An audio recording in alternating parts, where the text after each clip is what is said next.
¿Qué tal? Buenas noches. Pues como comenta el doctor Donovan, digamos, esta es el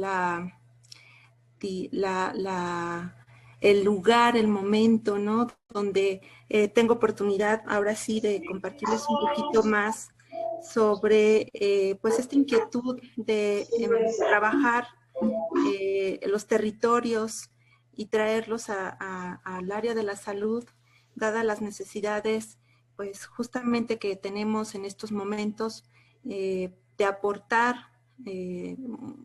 más información al área de la salud y de la enfermedad. Entonces, si bien no es un tema pues nuevo o reciente, se puede rescatar mucho de lo que se ha avanzado y sobre todo, bueno, pues alimentar a esta parte de esta categoría, ¿no? Que en este momento podemos observar que tiene una importancia importante en cuanto a su presentación diferente en las distintas regiones. Pues buenas noches a todas y a todos. Bien, agradezco su presencia y compañía, ¿verdad? En esta segunda presentación. Y en esta ocasión les vengo a exponer lo que es la mirada del territorio a partir de la concepción teórica de la determinación social para entender la relación territorio-salud en diferentes niveles organizacionales y al final expresarse como un todo. La pandemia vivida desde finales del 2019 ha obligado a replantear y analizar las respuestas sociales organizadas en una forma de experimentación social nunca antes vista, lo cual ha representado un reto que involucra el trabajo multi, trans e interdisciplinario y es lo que vamos a tratar de fomentar justamente en este seminario con la participación de diferentes disciplinas con interés en el área de la salud. Voy a avanzar. Bueno, como objetivos o puntos a tratar en esta plática, el primero es el de problematizar el concepto de territorio en la pandemia de COVID a partir de la perspectiva de la determinación social. El segundo punto será el de describir sociohistóricamente el territorio de atención de la salud en México para poder justamente entender nuestro contexto actual.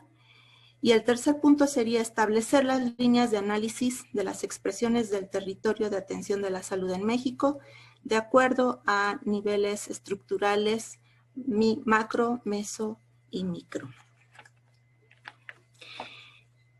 Y bueno, pues todo tiene un origen y en este sentido, con esta diapositiva, lo que yo quiero rescatar también y reconocer es a este médico chino, Li Wenliang, quien pues el 11 de enero, ¿no? Se reportó, fue cuando de Li Wenliang, que es oftalmólogo, ¿no? Que fue oftalmólogo, y quien fue el que advirtió sobre el brote de COVID-19. Él nació en Beijing, China, el 12 de octubre de 1986 y murió después de infectarse con SARS-CoV-2 el 7 de febrero del 2020.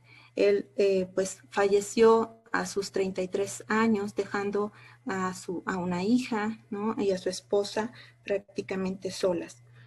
El 30 de diciembre del 2019, Li Wenliang envió un mensaje a un grupo de compañeros médicos, algunos de sus alumnos y algunos amigos, advirtiéndoles sobre un posible brote de una enfermedad que se parecía al síndrome respiratorio agudo, justamente en Wuhan, en la provincia de Hubei, donde él trabajaba.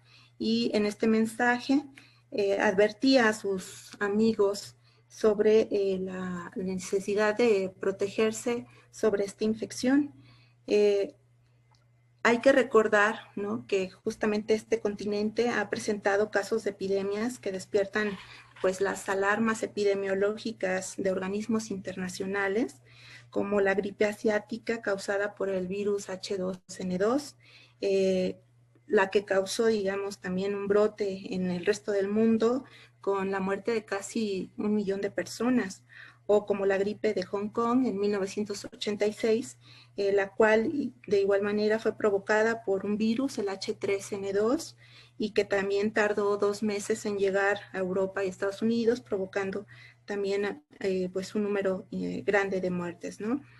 O la más reciente, como la gripe aviar, ¿no? De 1997, provocada por el virus H5N1, que se extendió a Asia, África y Europa. Y pues esto de alguna manera es un antecedente también importante en el sentido de que, bueno, pues es un lugar en el que las alertas epidemiológicas tienen una importante, son muy importantes, ¿no? Este médico, Li Wenliang, ¿sí? Después de dar aviso a sus allegados, ¿no? En un mensaje aparentemente privado, fue citado días después por el Buró de Seguridad Pública de Wuhan y fue obligado a firmar un comunicado en el que se le acusaba de realizar declaraciones falsas que alteraban al orden público. Li posteriormente regresó a trabajar después de firmar esta declaración y fue cuando contrajo el síndrome respiratorio agudo, aparentemente de un paciente que estaba atendiendo, y unos días después falleció. Esto de alguna manera provocó gran indignación en los ciudadanos chinos que acudieron a los foros para expresar, digamos, la gratitud y reconocer el trabajo de este médico, y también cuestionar fuertemente a la respuesta del gobierno en relación a las advertencias que este médico había realizado en relación a este brote epidémico. Li dijo en una entrevista en la New York Times que si los funcionarios hubieran revelado información sobre la pandemia antes, esto se hubiera evitado, ¿no? Y que debería de haber habido más apertura, ¿no? Y transparencia en este proceso, lo cual desde este momento nos podemos empezar a entender cuál es la relación en ocasiones que podemos tener con estructuras políticas mayores y la respuesta, ¿no? En los diferentes sectores de salud. Bueno, a esta diapositiva la titulamos La invasión, ya que una vez que se reportó el primer caso, la primera defunción de China el 11 de enero, bueno, pues ya para el 30 de enero la Organización Mundial de la Salud había declarado al COVID como una emergencia internacional de salud pública. Y pese a que el COVID, en esta diapositiva podemos ver, pese a que al COVID en un principio fue un agente detonador, la reacción en cadena fue muy particular en cada región, en cada país, en cada ciudad e incluso en cada familia. Estos espacios con delimitación física permanecían sin cambio, pero sus dinámicas territoriales mostraban un caos interno y externo. Este virus demostró la vulnerabilidad en todos los sectores económicos, políticos y sociales, desde las macro hasta las microestructuras. Esta pandemia es especial, dadas las condiciones globales de movilidad social, lo que provocó que a diferencia de otras pandemias, el compromiso mundial fuera en un corto lapso de tiempo, desafiando todos los recursos materiales, científicos y humanos para su combate. Lo cual nos quiere decir que, bueno, los espacios físicos, los límites geográficos y otros elementos de tipo socioespacial han sido abordados desde diferentes disciplinas, tanto para explicar fenómenos y procesos intrínsecos, como para analizar su relación y contexto con otros espacios u otros procesos. El territorio territorio es septo-polisémico y forma parte de los referentes teóricos que tienen como objeto de estudio los múltiples tipos de interacciones entre los seres humanos, los procesos sociales y los procesos político-geográficos de un Estado-nación. En este sentido, Santos hace referencia a que el territorio no obedece solo a los cambios espaciales producidos por procesos y acontecimientos físicos naturales, sino que obedece a una dinámica social específica. El territorio entonces expresa una construcción social activa y compleja. Asimismo, un análisis sociológico del territorio implica reconocer la lucha y negociación entre múltiples actores con distintas lógicas de gestión, transformación, etc., como un fenómeno multiescalar y complejo dentro de un campo más poderoso y más amplio. El territorio, según Jiménez, conjuga distintas dimensiones, pues constituye, por una parte, un espacio de inscripción de la cultura, lo que equivale a una de sus formas de objetivación. Sirve como marco o área de distribución de instituciones y prácticas culturales especialmente localizadas. Y por último, puede ser apropiado subjetivamente como objeto de representación y de apego afectivo, como símbolo de pertenencia sociocultural. El concepto territorio nos habla en principio del poder que se ejerce sobre el espacio.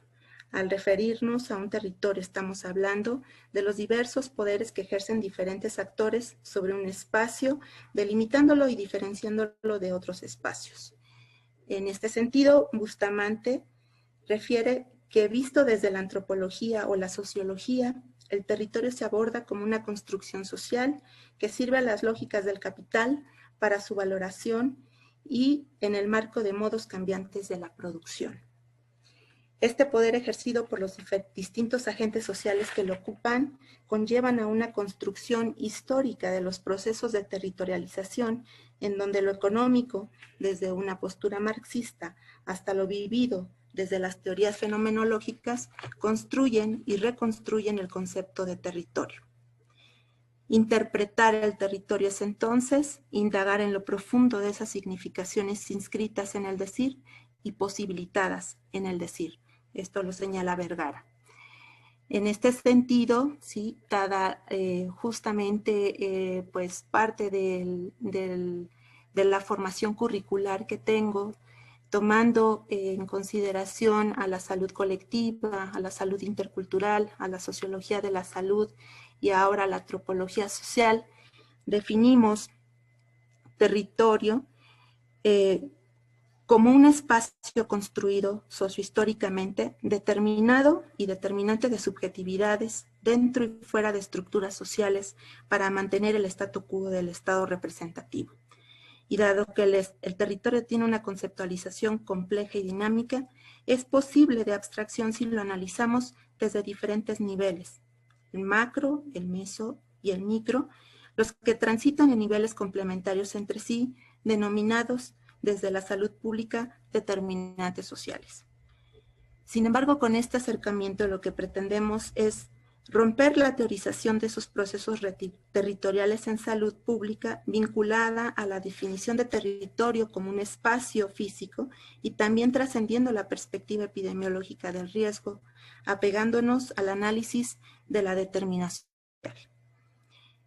en una población o en una área geográfica específica y en un tiempo determinado. Esta propuesta de análisis de la relación territorio y salud bajo una mediación social deja abiertas las necesidades de considerar elementos macropolíticos que articulan diferentes dimensiones de la determinación social, considerando la distribución desigual territorial, los modos de ordenamiento del territorio, los intereses globalizadores del mercado, etc. Es decir, hacer una reflexión crítica a la reconstrucción del vínculo territorio y salud. Y es así como en México, el primer caso que se reportó de COVID se dio el 27 de febrero y se declaró contingencia COVID el 21 de abril del 2020. Fue en este momento en que se cerraron los comercios y se prohibieron la realización de actividades no esenciales. Los sistemas de salud mexicanos, al igual que todo el mundo, inmediatamente comenzaron a presentar saturación de la atención a pacientes graves, así como también contagios a personal de salud, lo cual complicó la situación no solo por la falta de equipo, material y camas, sino también por la falta de personal. Pero ¿cómo llegamos a esta situación? O sea, todos los países en los momentos en que empezaron a ver los primeros casos de COVID, digamos, el discurso fue muy semejante y que no había, digamos, pues un sistema de salud que pudiera dar respuesta a esta pandemia. Y efectivamente, bueno, pues en una situación de caos como lo fue o como lo es esta pandemia, pues los recursos realmente están limitados. Pero en este sentido, creo que vale la pena hacer una historia, más bien una memoria histórica. Y en este caso, poder entender cuáles eran las situaciones del territorio, en este caso mexicano, a la llegada de esta pandemia. Y todo territorio efectivamente tiene una historia. En este caso, en el territorio de la salud mexicano, debemos de remontarnos a una construcción sincrética de los saberes tradicionales dominada por la economía neoliberal. Permítanme tantito porque tengo que hacer una admisión. Gracias. Bien.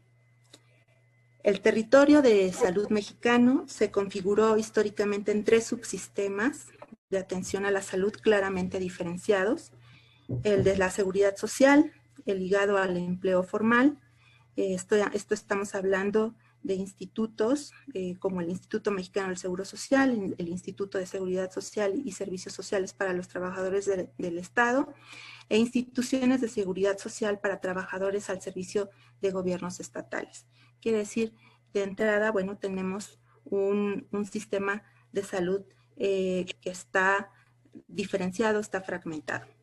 Por otro lado, se encuentra el territorio de los servicios privados, con una gran heterogeneidad de empresas hospitalarias, clínicas y consorcios que ofertan salud y que presentan una gran diversidad normativa, financiera, organizacional y de servicios de atención médico-sanitarios. ¿Cómo fue que llegamos a esto? ¿Sí? ¿Y cómo fue que se fue transformando? Vale la pena señalar algunas, digamos, situaciones especiales importantes dentro de los sexenios previos al que tenemos ahorita, que nos pueden dar respuesta a la situación actual. Y entonces empezamos con el sexenio de Miguel de la Madrid en 1982, en el cual se caracterizó porque se iniciaron los procesos de ajuste estructural de tendencia neoliberal y desde entonces los sucesivos gobiernos impulsaron el desmantelamiento de las instituciones públicas. En 1983, Miguel de la Madrid estableció el programa inmediato de reorientación económica, el cual consistió en 2 medidas básicas: la corrección de finanzas públicas mediante el recorte del sector estatal, el ajuste de precios y tarifas del sector público y la privatización de empresas gubernamentales no estratégicas, y el segundo, que fue la implementación de una política monetaria restrictiva. En este mismo año se conformó el Sistema Nacional de Salud descentralizado, de coordinación intersectorial y sectorizado, intentando una cobertura nacional de servicios de salud, garantizando un mínimo razonable de calidad de atención. Este proceso pretendía transferir la responsabilidad a la periferia, comprometiendo los niveles regionales y locales, así como desarticular estructuras sindicales que eran obstáculos para la flexibilización de las relaciones laborales de los trabajadores de la salud. Esto trajo como consecuencia limitaciones en la infraestructura, desabasto de insumos, de equipo médico, restricciones en la apertura de plazas y contratación de personal, así como negativa de los gobiernos locales a estatizar el personal de los servicios. Para el sexenio salinista, de 1988 a 1994, básicamente se enfrentó la crisis con un discurso de liberalismo social. El Programa Nacional de Solidaridad fue la versión más acabada de la política social asistencialista y centralizada.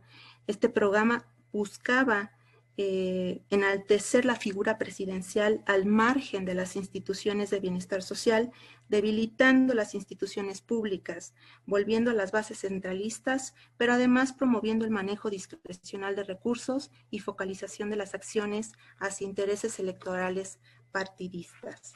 En este sexenio se reconfigura el populismo mediante una política de beneficencia y en términos de salud se refuerza la atención masificada y barata dirigida a grupos marginales, haciendo énfasis sobre el autocuidado, responsabilizando al individuo sobre su enfermedad en un tipo de neobeneficencia sanitaria. Ya para el periodo de Ernesto Zedillo, se dio paso a la transformación de la seguridad social mediante la modificación de la ley del Instituto Mexicano del Seguro Social y la reorganización de los servicios para la población no derechohabiente, señaladas en el programa de reforma del sector salud. En conjunto, se trató de una transformación de la seguridad social, responsabilidad del Estado, a una tendencia privatizadora del sistema de aseguramiento y del manejo de fondos de pensiones. Este programa aceleró el proceso de fragmentación de la seguridad social y de mercantilización de la atención a la salud. Ya en el 2000, en el sexenio foxista, este se caracterizó por un Plan Nacional de Salud conocido como la democratización de la salud en México y contenía la propuesta de creación del sistema de protección social en salud, cuyo componente operativo fue el Seguro Popular, cuyo financiamiento tripartita dependía 80% de aportación federal y el porcentaje restante de las contribuciones estatales y aportaciones de los pacientes, con excepción de pago a familias pobres. La atención de servicios esenciales formaba parte de un catálogo de servicios esenciales de salud, mientras que los de alto costo se financiaban con el Fondo de Protección contra Gastos Catastróficos. En este sexenio, Julio Frenk y Funsalud fueron unas de las figuras y actores que, aprovechando estos espacios académicos, políticos y de comunicación donde se encontraban, se encargaron de defender las modificaciones a este sistema de salud. Y este programa implementó con el apoyo del gobierno federal, se implementó en toda la República, excepto, ¿sí?, en el Distrito Federal, que estaba bajo el gobierno de Andrés Manuel López Obrador, quien es nuestro presidente actual, quien se resistió a este modelo de salud y él instauró su programa de servicios médicos y medicamentos gratuitos en el contexto de fortalecimiento de los prestadores públicos, contradiciendo la lógica de los paquetes básicos de aseguramiento impulsados por el Seguro Popular. Finalmente, ¿no?, el Seguro Popular se terminó aceptando aún en el Distrito Federal en el 2005, justo en el marco de la contienda electoral por la presidencia. Ya en el sexenio de Felipe Calderón, el Seguro Popular no solo se mantuvo, sino que se le añadieron componentes como el seguro médico para los niños, nacidos a partir del 2006, y la estrategia de embarazo saludable, lo cual segmentó aún más la población y creó mayores problemas de inequidad.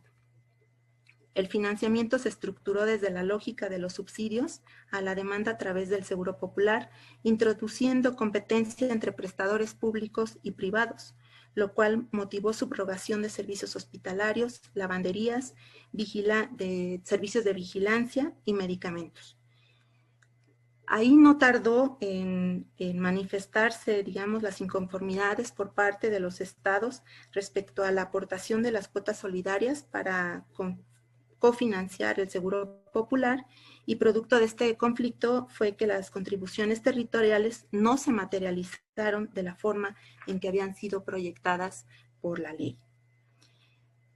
Para el 2012, ya en el sexenio penista, el marco de la Agenda en Salud hacía referencia a una seguridad social universal, la cual contemplaba un fondo único, financiamiento vía impuesto general, principio de capacitación y competencias entre servidores y subrogación de servicios, así como la libertad de elección y priorización de intervenciones y padecimientos en forma de paquetes. Para lograr estos objetivos, Mercedes Juan, la subsecretaria de Salud en ese sexenio, optó por una reforma al artículo 4 constitucional para degradar el derecho a la salud. Con esto se pretendía introducir en las instituciones públicas de salud garantías o paquetes mínimos de intervenciones de salud, homologar institucionalmente protocolos de atención y tarifas para aplicar estos paquetes y crear una procuraduría que vigilara e hiciera exigible los paquetes mínimos, que fuera ajena a todas las instituciones para que en caso de no poder prestar el servicio, se direccionara al paciente con un proveedor alterno, y estamos hablando alterno privado. Este periodo tuvo una movilización muy importante por parte de personal de la salud, justo para tocar temas relacionados con los problemas de la relación médico-paciente, la criminalización de la práctica, el abasto, la infraestructura, la seguridad de los pasantes de medicina, de los internos, de los residentes, la justa remuneración y disminución de jornadas laborales, la construcción de más hospitales públicos de segundo y de tercer nivel, así como también construir corredores para dialogar con los poderes ejecutivo, legislativo y judicial y llevar sus demandas a estas instancias. Sin embargo, pues como en algún otro momento podríamos hablar, pues estas demandas no trascendieron y se quedaron simplemente en esas manifestaciones pues solamente verbales, ¿no? Se cuestionaba sobre la universalización de la profesionalización, los catálogos de puestos, las funciones, los grados académicos, los profesiogramas, etcétera. Quiere decir, en este sexenio, quienes pudimos o tuvimos oportunidad de estar, digamos, en la práctica, en las trincheras, pues nos pudimos dar cuenta justamente de estos efectos de precarización y sobre todo, pues las tendencias de flexibilización laboral que empezaron a predominar. En el sexenio actual, ya estamos con Andrés Manuel López Obrador, se pronunció por hacer efectivo el derecho constitucional a la protección de la salud, reconociendo la segmentación y fragmentación de este sistema de salud con la necesidad de incrementar y buscar la sostenibilidad. Los cambios prioritarios se abarcan en la política hacia el reforzamiento del primer nivel de atención mediante un modelo de atención primaria integral y la conformación de redes integradas de servicios de salud. El Programa Sectorial de Salud 2019-2024 hace énfasis en la transformación, la cual deberá corresponder a una visión actualizada de la salud pública, basada en el fortalecimiento y modernización de la vigilancia sanitaria bajo un enfoque territorial. Una visión moderna de la salud pública requiere de acciones intersectoriales para la modificación de los entornos determinantes del estado de salud para el combate de los efectos negativos de las pandemias, que incorpore un espíritu transformador del nuevo gobierno federal con un enfoque de derechos. Esto está inscrito en el programa sectorial. Y dentro de sus primeros avances señalados en el primer informe de gobierno del 2018-2019, señalaron la redefinición de redes de servicio con atención georreferenciadas desde el primer nivel hasta los hospitales de alta especialidad, basadas en datos demográficos, la búsqueda de servicios habituales, perfiles de morbilidad, distancias y vialidad, entre otros. Y como un segundo punto, la reformulación de jurisdicciones sanitarias con las diferentes instituciones en salud, concluyendo en la normativa de los distritos de salud que fungirán como un órgano rector, coordinando la operación de las unidades de atención con un enlace técnico administrativo con la administración federal, estatal y otros sectores relacionados con la salud de la población. Y justamente, ¿no?, después de este informe del 2019, fue cuando empezamos con, digamos, la situación de la pandemia. Sin embargo, cabe señalar, ¿no?, y por eso es que pusimos esta tabla, ¿no?, en donde pues prácticamente podemos observar algunos de los indicadores que pues se manejan, ¿no?, como parte de la calidad de atención en diferentes países, y que nos lleva a reflexionar sobre justamente cómo se ha manejado desde el Producto Interno Bruto en el sector salud en sexenios pasados al actual, cuáles son los números de camas por 1000 habitantes que se contaban y las que teníamos antes de la pandemia, el número de hospitales, el número de médicos, el número de enfermeras. Y en realidad, pues bueno, las manifestaciones de desacuerdo, descontento que se han tenido, no solamente en esta ocasión, se han manifestado desde sexenios previos. Sin embargo, es muy clara que la pandemia evidenció la crudeza, ¿no?, con crudeza, la falta estructural con la que se cuenta o con la que tenemos, ¿no?, en nuestro sistema de salud. Lo cual quiere decir que, bueno, empezamos o recibimos la pandemia con un sistema, con una infraestructura en salud eficiente, y esto pues conllevado justamente, o más bien sumado a la inequidad condicionada también por la priorización de dotación de recursos, principalmente a población asalariada, ¿no?, y a sus familias, lo cual pues también conlleva una distinción en la atención en comparación a lo que es la población abierta. Bueno, entonces, avanzando un poquito en este sentido y teniendo ya como bases estos antecedentes históricos, podemos, digamos, hablar entonces de que tenemos pues varios subsistemas territoriales, si los podemos ver de esa manera, ¿no?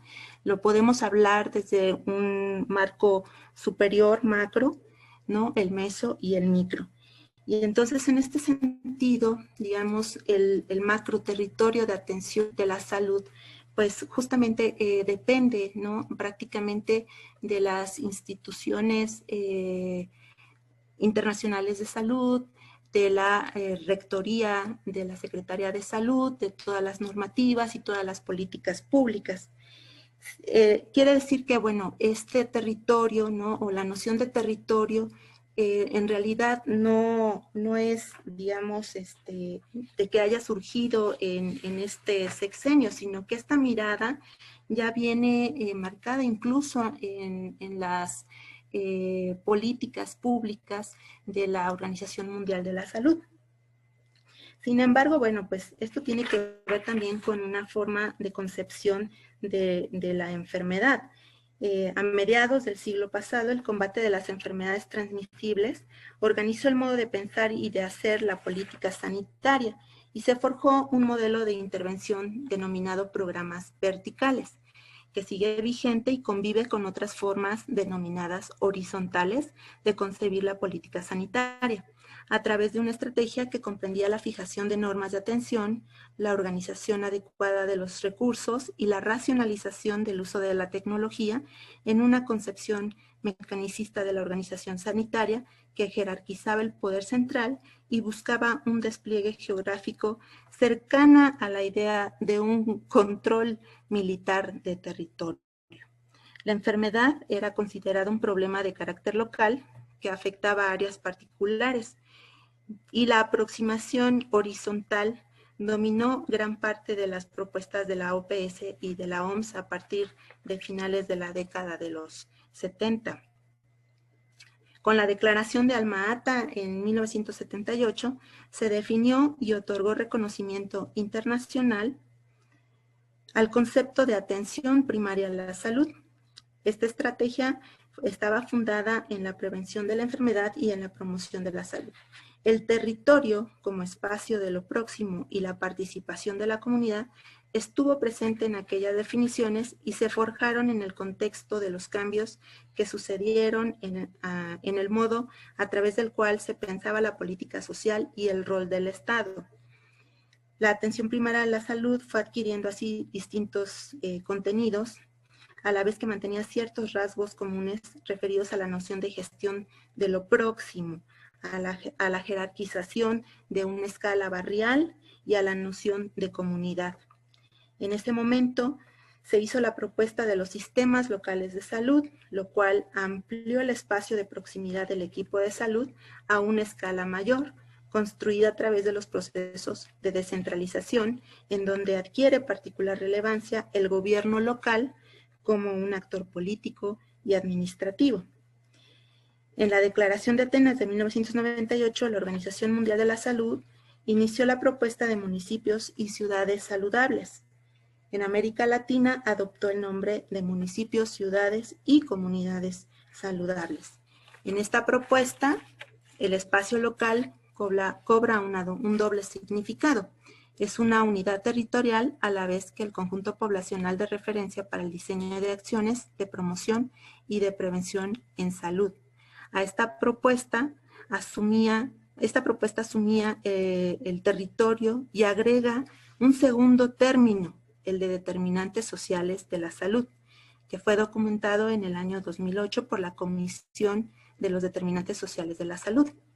Esta perspectiva postula que la mala salud de los pobres, el gradiente social de salud y las grandes desigualdades sanitarias entre y dentro de los países son consecuencia de una distribución desigual del poder, de los ingresos, de los bienes y de los servicios. El informe postula que la distribución desigual de experiencias perjudiciales para la salud no es un fenómeno natural, sino que es el resultado de la combinación de políticas y programas sociales deficientes, arreglos económicos injustos y una mala gestión política.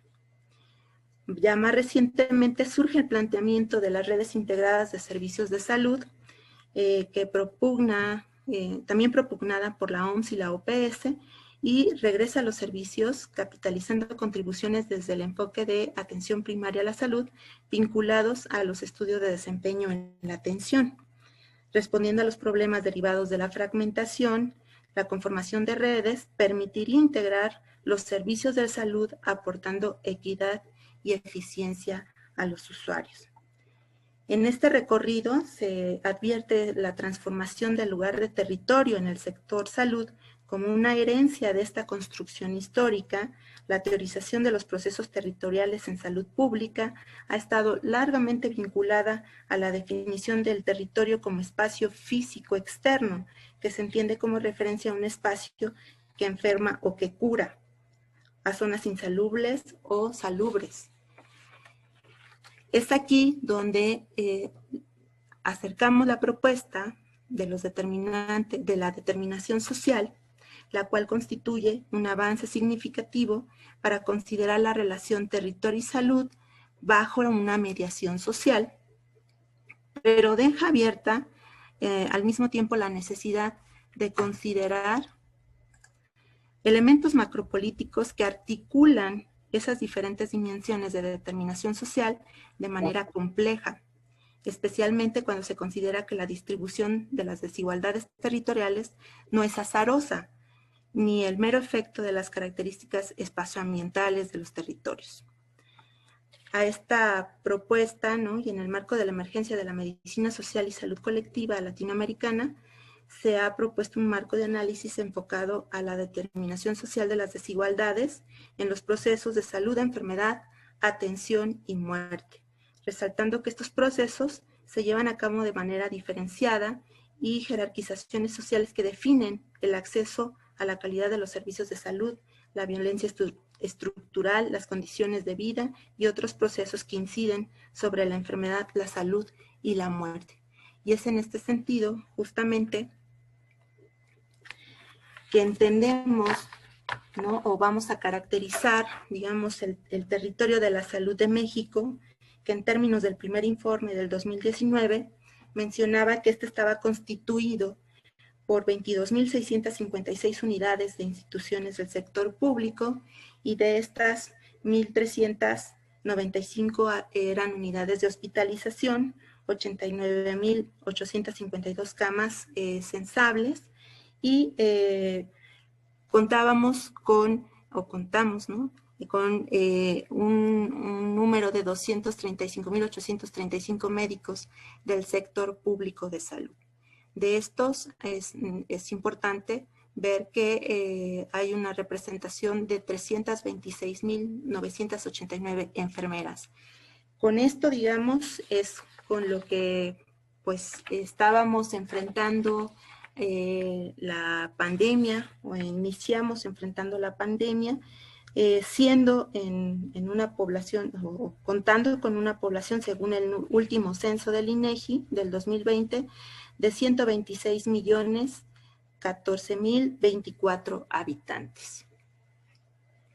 De esta manera podemos ver, digamos, ya las recursos, ¿no?, estructurales, materiales y humanos con los cuales contábamos para el inicio de esta pandemia. Pese a los principios de atención universal, pues podemos ver que existen grupos sociales en desventaja que presentan mayor vulnerabilidad de enfermar y morir, que fue evidente a mayor marginación municipal, así como en personas indígenas que radican en la parte sur del país, asociadas con las mayores tasas de pobreza y desigualdad socioeconómica, con menores accesos a atención médica y acceso a la atención de complicaciones, sumada a las dificultades culturales y lingüísticas al recibir tratos discriminatorios. Las vulnerabilidades de la población cambian de lugar a lugar y no siguen un patrón territorial homogéneo, por lo que los indicadores nacionales son solo referentes, ya que los procesos locales particulares requieren de intervenciones ad hoc a las características de cada lugar. Es en esta lógica que se decidió la programación de la vacunación bajo un enfoque primario de mayor vulnerabilidad, por lo que desde el 24 de diciembre del 2020 se inició la vacunación con la población adulta mayor que reside en zonas rurales dispersas y progresivamente en las áreas metropolitanas. Otro nudo crítico a considerar en este territorio fue la dinámica, de la movilidad, ¿no? Siguiendo a Gutiérrez, se entiende por movilidad una práctica social de viaje en la que se ponen en juego deseos y necesidades de desplazamiento y capacidades de satisfacerlo.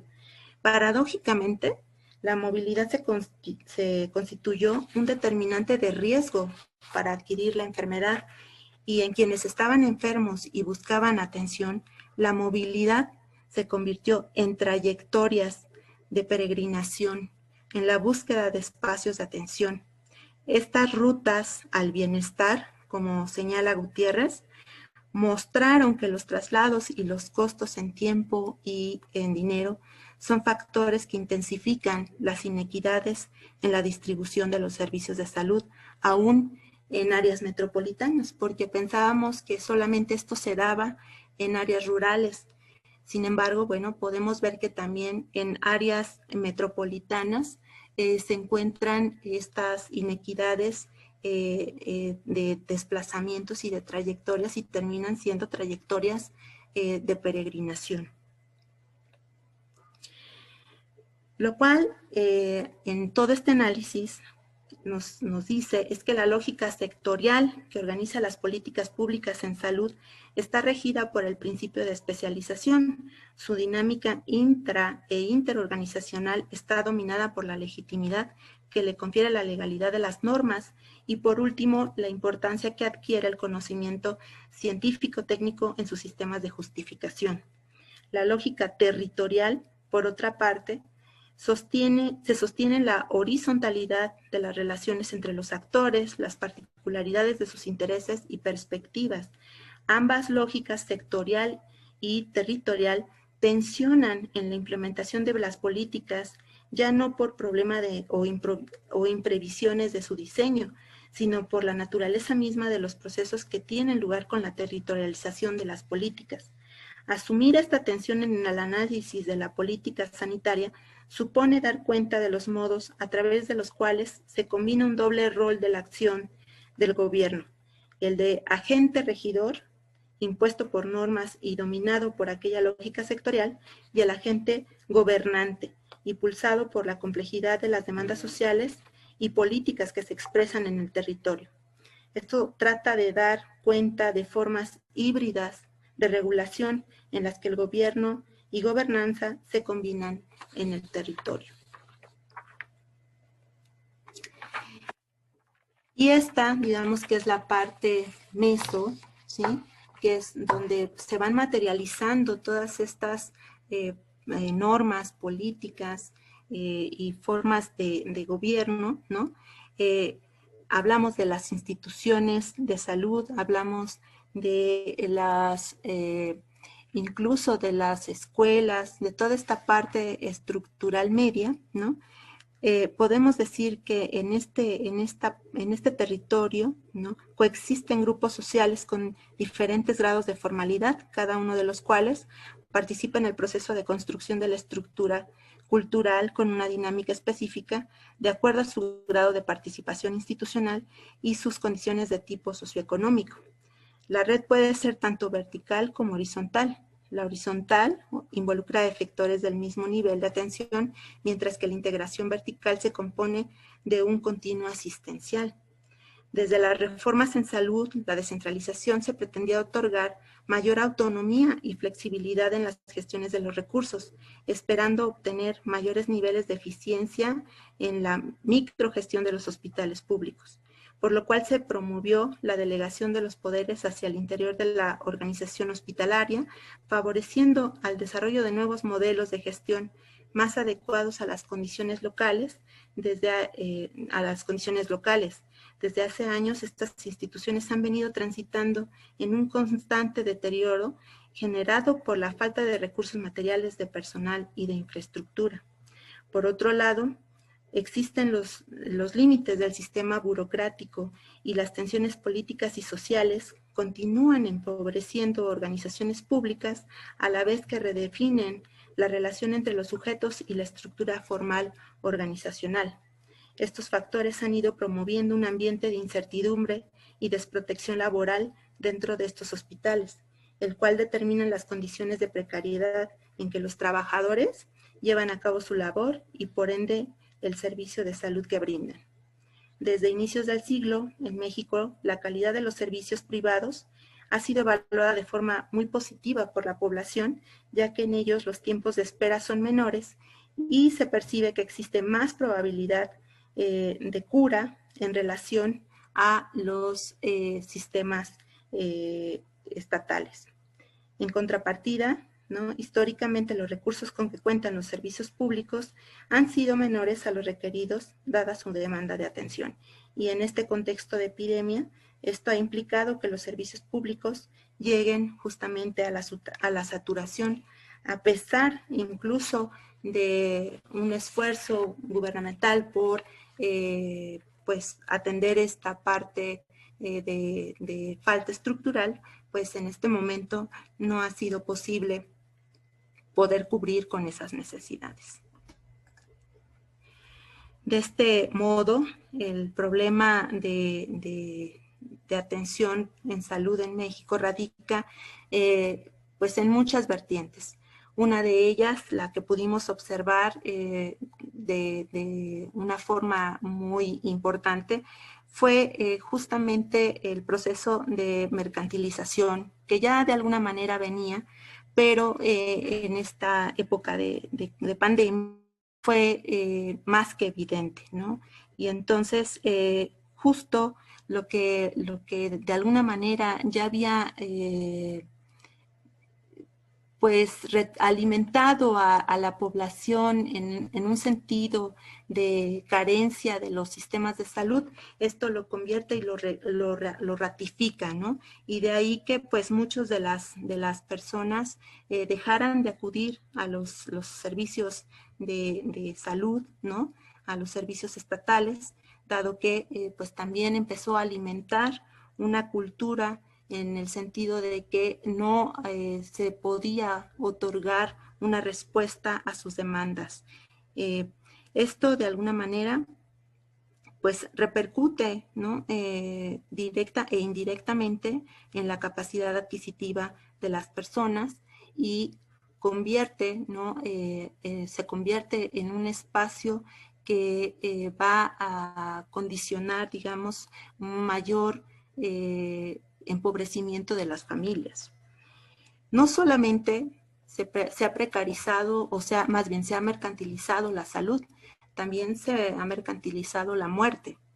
Y en este sentido, pues podemos entender, ¿no? Que justo la saturación de los servicios fue aprovechado por muchas otras instancias, ¿no? En que vieron en la muerte, pues, un negocio. Y entonces aquí podemos hablar también, ¿no? Del proceso de mercantilización, no solo en el proceso de la salud, sino también en el proceso de muerte. Todas estas situaciones de precarización y flexibilización, pues ya veíamos que tienen antecedentes históricos. Sin embargo, bueno, pues no solamente se afectó a una área determinada, fue, digamos, una manifestación generalizada que de alguna manera, ¿no? A pesar de incluso de las acciones de resguardo en casa y mantenimiento de distancia, pues superaron, digamos, las necesidades de estos grupos de manifestar sus inconformidades, y justamente vemos que la pandemia lo que nos mostró fue los grados de los efectos tardíos, de la subcontratación, de los cambios en los planes laborales, en las situaciones laborales de diferentes grupos, la precarización, la flexibilización, y finalmente lo que podemos entender con estos movimientos es que al final, bueno, hay nudos críticos que traemos arrastrando históricamente que no se han superado y que justo la pandemia pues fue un momento para exponerlos, ¿no? De manera no solamente grupal, sino colectiva. Algo que también podemos y es necesario reflexionar en estos momentos es justamente las viviendas como espacio digno. Es muy notorio, ¿no? En las ciudades poder observar viviendas de menos de 70 metros cuadrados donde cohabitan 10 o 14 personas incluso, ¿no? Lo cual, pues, de alguna manera es necesario reflexionar en el sentido de que el quédate en casa para muchos significó un factor, un determinante de riesgo, ¿no? En estos microambientes COVID, ya que pues si todos se hubiesen podido quedar en casa, no habría problema. Sin embargo, pues muchos tienen que salir a trabajar y en ese desplazamiento, ¿no? Adquirían o se contagiaban de COVID y finalmente llegaban y entonces serán, digamos, los focos de infección. Entonces, algo que también tendríamos que plantear y que reflexionar dentro de estos momentos de pandemia es sobre el territorio casa, ¿no? Como un territorio justamente donde también debe de haber condiciones dignas y debe de haber espacios dignos para un número de personas pues que habitan, ¿no?, en ese territorio. La saturación y el estado de los servicios públicos también, más bien, la saturación en los transportes públicos también es otro de los temas que tendríamos que analizar y que reflexionar en esta época, ya que, bueno, pues a pesar de los esfuerzos, no se cuenta con una cantidad adecuada de personal para el mantenimiento de la higiene, ¿no?, y de las acciones preventivas. Esto, además de, bueno, considerar justamente los viajes, las distancias que hay que recorrer, el número de transportes que se requieren para llegar de un destino a otro. Todas estas situaciones son, digamos, manifestaciones que ya tenemos previas, ¿no?, y que fueron situaciones que se agudizaron en la pandemia. Y a nivel del microterritorio, ¿no?, o lo local o lo individual, ¿no?, la apropiación del territorio implica fortalecer las relaciones existentes entre las comunidades y sus ecosistemas, basadas en las instituciones, los líderes y actores sociales de las organizaciones no gubernamentales, de las relaciones urbano-rurales y del conocimiento e interacción con la biodiversidad, pero también de las relaciones político-administrativas, regionales, de su importancia a nivel nacional y de grado de globalización en que se encuentre la comunidad. Si en un territorio una misma condición clínica es percibida de manera similar por dos individuos, esta misma condición puede ser percibida de manera diferente por otros individuos que habitan un territorio diferente. Esto origina necesidades muy especiales, no solo hacia los servicios de salud, sino también hacia las estructuras políticas de gobierno. Si en cada territorio existen diferencias tanto en salud como en la percepción de la misma por parte de los individuos y de las poblaciones, las diversas necesidades en salud originadas en ellas requieren respuestas diseñadas para solucionarlas de manera específica. Esto requiere planificación urbano-regional flexible, en los cuales se fortalezcan las relaciones político-administrativas regionales con base en las instituciones, líderes y organizaciones sociales no gubernamentales, orientadas a la construcción de estructuras culturales que construyen elementos críticos. Se tienen entonces que las dinámicas político-administrativas de la población ubicada en un territorio es un factor determinante de la salud, pero también de la satisfacción de las necesidades en salud expresadas por dicha población. La precariedad laboral, las inequidades, las desigualdades, la pobreza, la violencia, la discapacidad, todas estas, digamos, manifestaciones y necesidades, ¿no?, demandan una atención desde abajo hacia arriba, en lo que se imponen nuevos, lo cual impone nuevos tiempos, espacios y territorialidades. En este sentido, podemos ver cómo incluso en esta época de pandemia, las prácticas culturales sufrieron, digamos, modificaciones, como fue en las prácticas de la sepultura, ¿no? Incluso se modificaron patrones culturales como las oraciones, ¿no?, las cuales se llevaron a cabo en línea.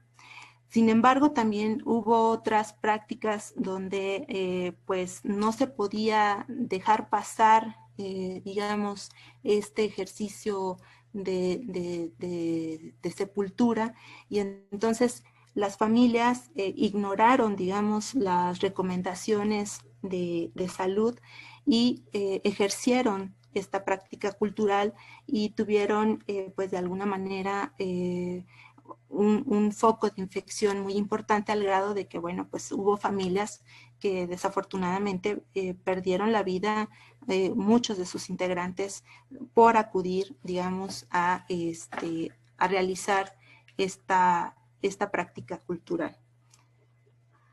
Algo que también nos ha mostrado, digamos, la pandemia es el resurgimiento de las prácticas culturales, la herbolaria, ¿no? Algunas prácticas como el uso del temazcal, en esta necesidad de búsqueda de salud por parte de las personas, pues fue muy evidente que algunas de ellas, y ante la falta de un tratamiento, digamos, ya probado y certificado, recurrieron a las prácticas culturales y al uso de la herbolaria. Y justo muchos de estas empezaron a ganar una, un reconocimiento, ¿no? Y empezaron a difundirse. Es impresionante, pero en la práctica hemos podido ver que incluso muchas personas han recurrido más al uso de este tipo de prácticas y dejan, digamos, como última opción el acudir a las instituciones de salud. Entonces, me parece que esto es algo que pues es necesario, digamos, estudiar, analizar, sobre todo en esta época de pandemia. Podemos reconstruir, digamos, el territorio, ¿no? Con algunas referencias etnográficas que son muy interesantes, ¿no? Y que nos permiten, digamos, entender la forma en cómo las personas perciben y se apropian de este sistema de salud, ¿no? De atención a la salud. Y algunas de ellas que rescaté, ¿no? Son pues un claro ejemplo de esa falta de credibilidad que se tienen ante las instituciones de salud. Esta, por ejemplo, que dice, no quiero ir al hospital, ahí me van a matar. Y fue una de las más sonadas y de las más constantes, y que ha permanecido desde el inicio de la pandemia hasta en los últimos meses. Hay una gran renuencia por acudir a los sistemas de salud con la idea de que prácticamente pues el hecho de acudir al sistema de salud es prácticamente porque van a morir. La segunda frase que nos muestra justamente esta decepción, digamos, con las estructuras gubernamentales, es la del gobierno nos quiere matar. El gobierno, hablando como esta parte de no se reconoce, digamos, una figura como tal, ¿no? Cuando nos acercamos y preguntamos, no se reconoce como tal una figura, no se da un nombre, pero, digamos, hablando en un contexto general, hacen referencia al gobierno. Entonces hay una cierta situación de resistencia, de desilusión, ¿no? Hacia parte de esa, pues, de la representatividad que tiene el gobierno como para mantener y velar por los derechos, pues justamente se ve perdida. La otra frase que es muy importante, el COVID no existe, es una invención del gobierno para controlarnos. Entonces, justamente volvemos a ver, ¿no? Cómo hay esta desilusión, ¿no? Y esta parte de política impregnada en la población, que incluso ahorita se logra ver ya con la aplicación de las vacunas, cuando en un momento determinado muchas personas estaban pendientes y ansiosas por encontrar o ser candidatas para una vacuna. Ahora hay un número de personas que pues no la quieren, no la aceptan, porque señalan que las vacunas son una nueva forma de manipulación y es básicamente la incorporación del virus a sus cuerpos, ¿no? Las vacunas no nos van a meter el virus, ¿no?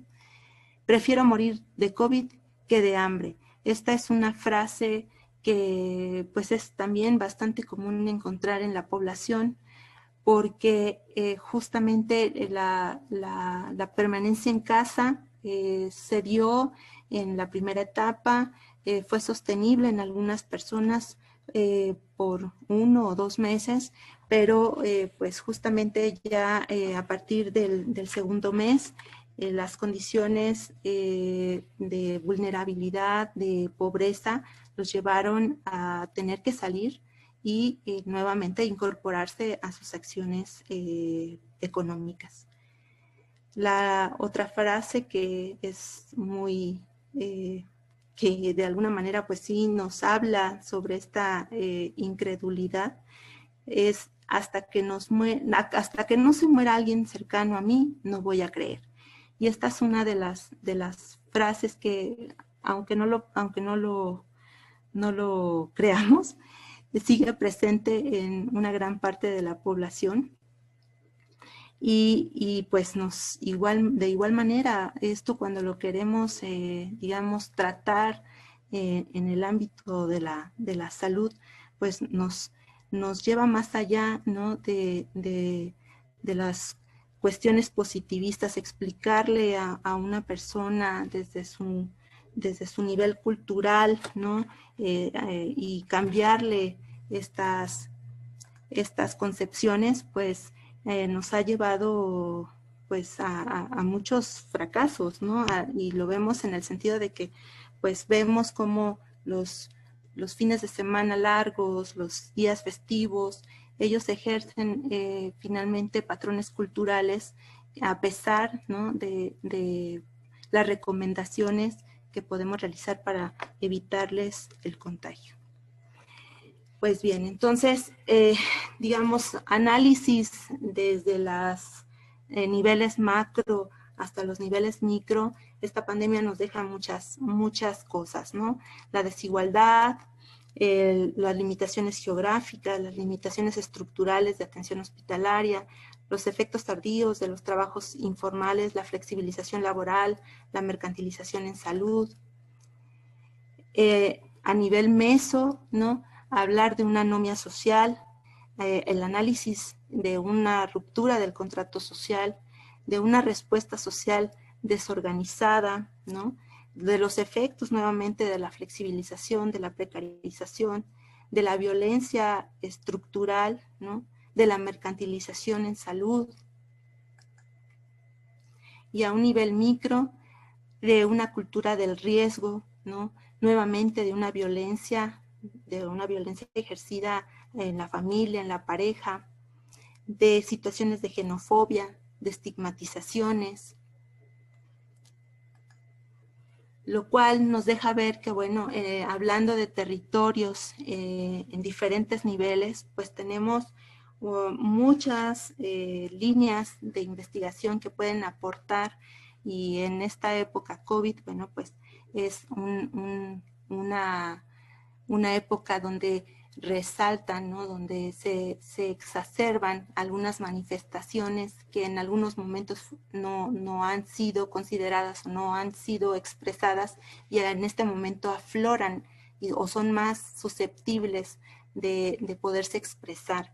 Entonces considero que hay unas líneas de investigación muy importantes, muy interesantes, que se pueden empezar a trabajar y que pueden aportar más al espacio, más bien a la definición de territorio salud y territorio salud, enfermedad y muerte. Como conclusiones, podemos señalar que el territorio no es un territorio, sino es un sistema de territorios, en este caso hablando de salud, territorios de salud que son complejos, que se dan en un espacio y en un tiempo determinado. Que las políticas y las lógicas sectoriales y territoriales a veces no son compatibles, y que a esto le hace falta un sistema de apropiación que vaya justamente desde la parte micro a la parte macro. Que existe una crisis de legitimidad del sistema de salud, y esto lo podemos ver expresado en los diferentes niveles. Que es necesario conocer y abordar las diferentes manifestaciones de resistencia de los colectivos dentro del territorio de atención de salud y reconocer sus necesidades. Y por último, con todo esto podemos señalar que México recibía la pandemia de COVID en condiciones de faltas estructurales en el área de salud, así como materiales y humanas heredadas de sexenio en sexenio, caracterizando un territorio precarizado, fragmentado, inequitativo, desigual, heterogéneo y vulnerable. Y bueno, pues esto sería